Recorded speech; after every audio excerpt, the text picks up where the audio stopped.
नमस्कार, जय हिंद, जय भारत। बात करते हैं हम सबसे पहले क्वेश्चन जो है वो मेसोपोटामिया के बारे में। मेसोपोटामिया आता क्या है और होता क्या है? तो मेसोपोटामिया के बारे में बात करते हैं। मेसोपोटामिया सबसे प्राचीन सभ्यताओं में से एक सभ्यता था जो कि मिस्र और सबसे ज्यादा इराक के अंदर स्थित था। तो मिस्र में इससे कुछ अंश पाए गए हैं और इराक के अंदर भी। तो बात करते हैं मेसोपोटामिया के बारे में। मेसोपोटामिया इराक का एक सभ्यता है जिसे बात करते हैं हड़प्पा सभ्यता से जुड़ी कुछ रहस्य के बारे में।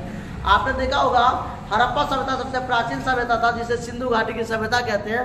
वैसे उनमें से एक था हड़प्पा सभ्यता में से एक मेसोपोटामिया। मेसोपोटामिया कौन से क्षेत्र में स्थित है? तो बात करते हैं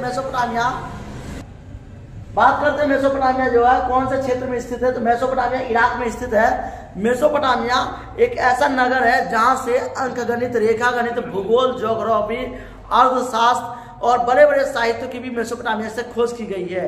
कहेंगे कि भारत जो है सनातन धर्म है, लेकिन यहाँ पे तो सभ्यता और सांस्कृतिक स्वयं है। लेकिन ऐसी बात नहीं है। मेसोपोटामिया में कुछ चीज का रिसर्च पाया गया कि वहाँ पे भी लोग धर्मों का उजागर था, क्योंकि इस्लामिक कंट्री माना जाता है इराक। और इराक में ये नहीं कि इस्लामिक कंट्री है, वहाँ पे पहले सनातन धर्म ही था, लेकिन लोगों ने धीरे धीरे इस्लाम धर्म की उत्पत्ति कर दी।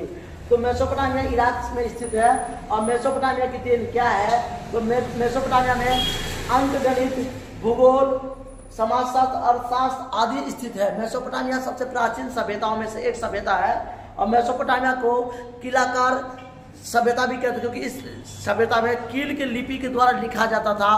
पेपायरस के पन्नों पर लिखा जाता था। पेपायरस एक सरकंडा पौधा होता था जो मिस्र के नील नदी के किनारे उगा करता था, यहीं से लोग लिखते थे।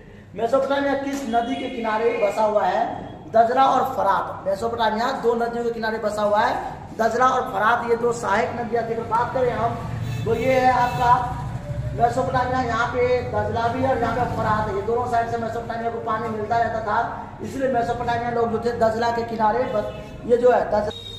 तो बात करते हैं मेसोपोटामिया को किलाकार सभ्यता भी कहते हैं, क्योंकि यहाँ पे अंकगणित, भूगोल, रसायन शास्त्र, समाजशास्त्र आदि की खोज की गई थी। मेसोपोटामिया किस नदी के किनारे बसा हुआ था? दजला और फरात। तो मैं बता दूं, क्योंकि ये जो था दजला और ये था फरात, और ये बीच में मेसोपोटामिया बसा हुआ था। मेसोपोटामिया बीच में बसा हुआ एक सभ्यता था। मेसोपोटामिया में कौन कौन से भाषा बोली जाती थी? मेसोपोटामिया में 3 भाषा बोली जाती थी। सबसे पहले है सुमेरी, अक्कदी, अरामाइक। ये 3 भाषा बोले जाते थे, सुमेरी, अक्कदी, अरामाइक। मेसोपोटामिया में लोग किन देवी देवताओं को पूजते थे? ड्रैगन देवता, याद रखना है, ड्रैगन देवता, इनाना देवी, पशुपति देवता, इनाना देवी, अलग अलग देवी देवताओं को पूजा जाता था। मेसोपोटामिया में आधुनिक रूप से कहाँ है? तो मेसोपोटामिया आधुनिक रूप से इराक के अंदर में स्थित है। इराक के अंदर में मेसोपोटामिया में लोग कौन से प्रसाद चढ़ाते थे? मछली को तो याद रखना है, दही और मछली का प्रसाद चढ़ाते थे। मेसोपोटामिया आधुनिक रूप से इराक में है और ये मछली और दही का प्रसाद चढ़ाते थे। यानी भारत का सबसे प्राचीन सभ्यता में अगर बात करते हैं हम तो मेसोपोटामिया है। तो आप जानते होंगे मेसोपोटामिया से संबंधित ये सारे क्वेश्चन आते हैं। अगर आपको कोई डाउट है तो आप हमें लाइक और सब्सक्राइब करके मैसेज डाल दीजिए, sir I have a doubt. मैं आपको बता दूंगा और आपसे मैं सीधा कांटेक्ट करूंगा।